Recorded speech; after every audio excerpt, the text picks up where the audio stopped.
महाराष्ट्र विधानसभा नतीजों की अच्छी उम्मीद की वजह से पिछले सप्ताह के आखिरी सेशन में हरियाली रही। हालांकि उससे पहले भयंकर गिरावट देखने को मिली थी। इसके पीछे की कई वजहें थी।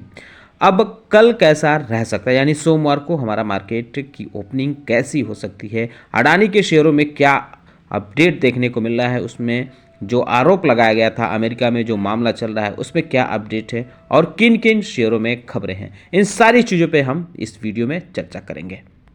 लेकिन उससे पहले मैं कहना चाहूँगा कि अगर आपने हमारे चैनल को सब्सक्राइब नहीं किया है तो कृपया सब्सक्राइब कर लें और बेल आइकन भी दबाएं। रिश्वत मामले में अडानी के खिलाफ अब सुप्रीम कोर्ट में याचिका दायर की गई है। उसमें कहा गया है कि भारतीय एजेंसी से इस मामले की जांच कराई जाए।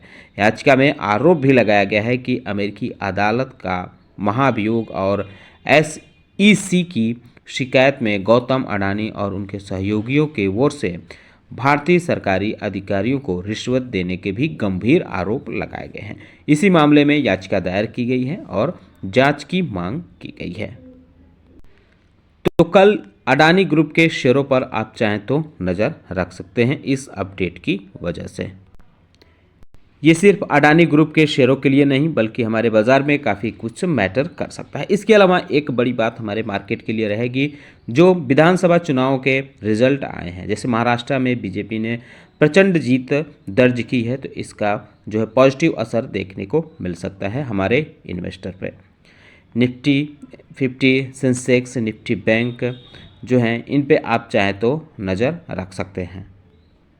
अगर बड़े फैक्टर की बात करें तो इसमें रियल एस्टेट, डेवलपर्स, कंस्ट्रक्शन और इंफ्रास्ट्रक्चर जैसे स्टॉक फोकस में आ सकते हैं। इसके पीछे की कई वजह हैं, क्योंकि गवर्नमेंट ने, या केंद्र गवर्नमेंट हो या जो चुनाव लड़ रहे थे वहाँ के राजनीतिक नेता, उन्होंने कई ऐलान किए थे, कई प्रोमिसेस किए थे वहाँ की जनता से कि हम ये करेंगे वो करेंगे। तो ये चीज़ें अब गवर्नमेंट में आ गए हैं और कुछ योजनाएं को भी लॉन्च करने की बात कही गई थी। इन सारी चीज़ों के मद्देनज़र इन ऐसे सेक्टर के शेयरों पर थोड़ी असर देखने को मिल सकती है, क्योंकि एग्जिट पोल में जो बीजेपी को जीतते हुए दिखाया गया था महाराष्ट्र में, उसकी वजह से हमारे बाज़ार के आखिरी सेशन में पिछले सप्ताह के अच्छी खासी तेज़ी देखने को मिली थी, यानी फ्राइडे। इस रिजल्ट की वजह से अडानी ग्रुप के शेयर भी फोकस में रह सकते हैं। हालांकि अडानी ग्रुप के जो शेयर हैं दूसरी वजह से, यानी ब्रेवरी की वजह से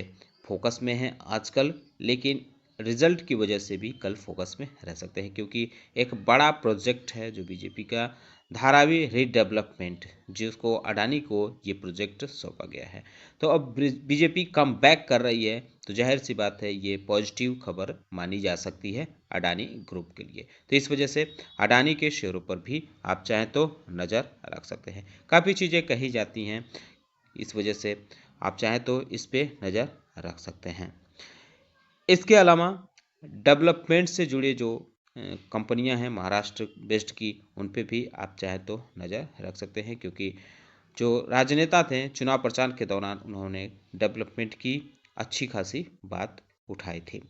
तो जो मुंबई बेस्ड डेवलपर्स हैं जैसे कि लोढ़ा, ओबराय रियल्टी और गोदरेज, शेयर फोकस में आ सकते हैं। रिन्यूएबल एनर्जी प्रोड्यूसर और ड्रोन डायग्नोस्टिक सेंटर जो हैं और सोलर मेकर कंपनियां हैं, यानी सोलर पावर के क्षेत्र में जो कंपनियां काम कर रही हैं, उनके शेयरों पर भी आप चाहें तो नज़र रख सकते हैं, क्योंकि ये भी फोकस में रह सकते हैं। अब बात करते हैं कुछ शेयरों के बारे में। तो VTS इंडस्ट्रीज़ के बारे में अब बात करते हैं। तो कंपनी ने हैदराबाद में एक प्रॉपर्टी सेल की है। ये 101 करोड़ रुपए में बिकवाली देखने को मिली है। तो इस वजह से आप चाहें तो इस पे भी नज़र रख सकते हैं।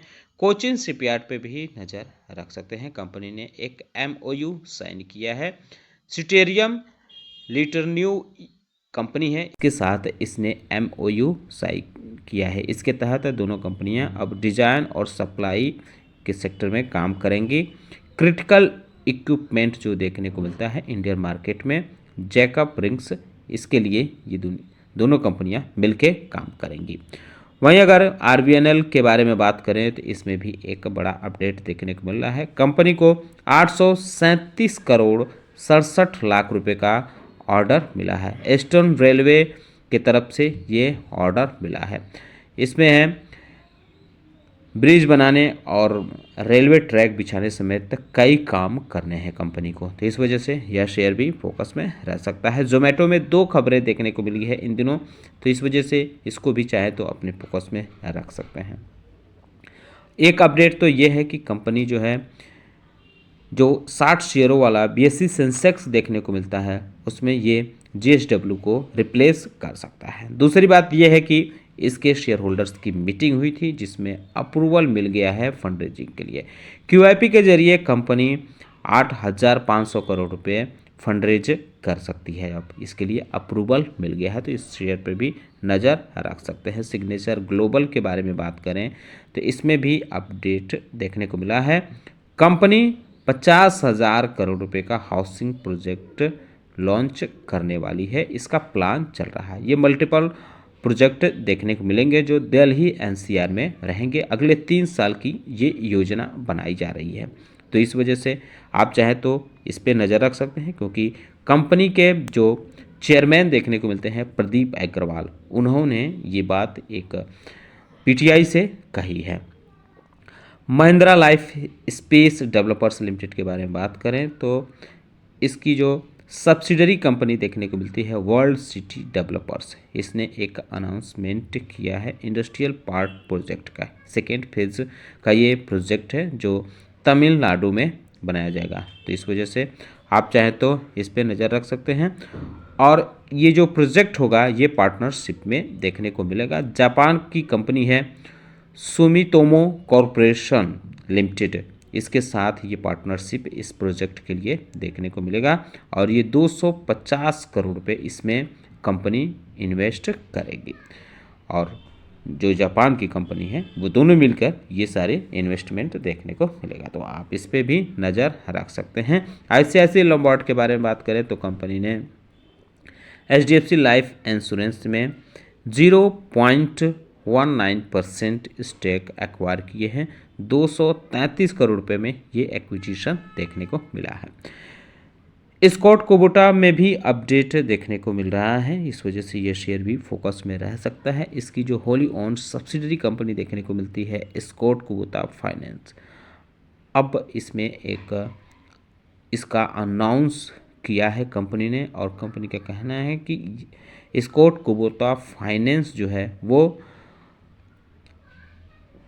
Commons operation non banking finance company के तौर पर शुरू कर सकती है। 26 नवंबर से ये पब्लिक के लिए ये स्टार्टिंग हो जाएगी, तो इस वजह से आप इस पे भी नज़र रख सकते हैं।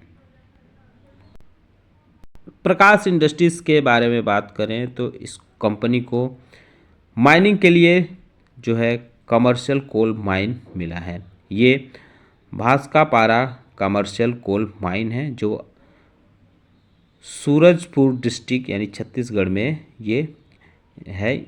ये कंपनी को मिला है अगले 30 साल के लिए ये माइनिंग प्रोजेक्ट मिला है, तो ये फाइनल हो गया है, इस वजह से यह शेयर भी फोकस में रह सकता है। इसके अलावा आप चाहें तो KPI green, INOX energy, trend के शेयरों पर भी नज़र रख सकते हैं। इन तीनों शेयरों को ASM लिस्ट में राहत मिली, वैसे कई शेयर देखने को मिले हैं जिनको राहत मिली है, तो आप हमारे चैनल को विजिट करके डिटेल वीडियो ASM लिस्ट की देख सकते हैं और उसमें से अपने पसंदीदा या अपना शेयर फिल्टर कर सकते हैं। तो दोस्तों उम्मीद करता हूं कि आपको हमारा वीडियो पसंद आया होगा, कैसा लगा बताना ना भूलें, साथ ही साथ हमारे चैनल को सब्सक्राइब कर लें, बेल आइकन दबा लें।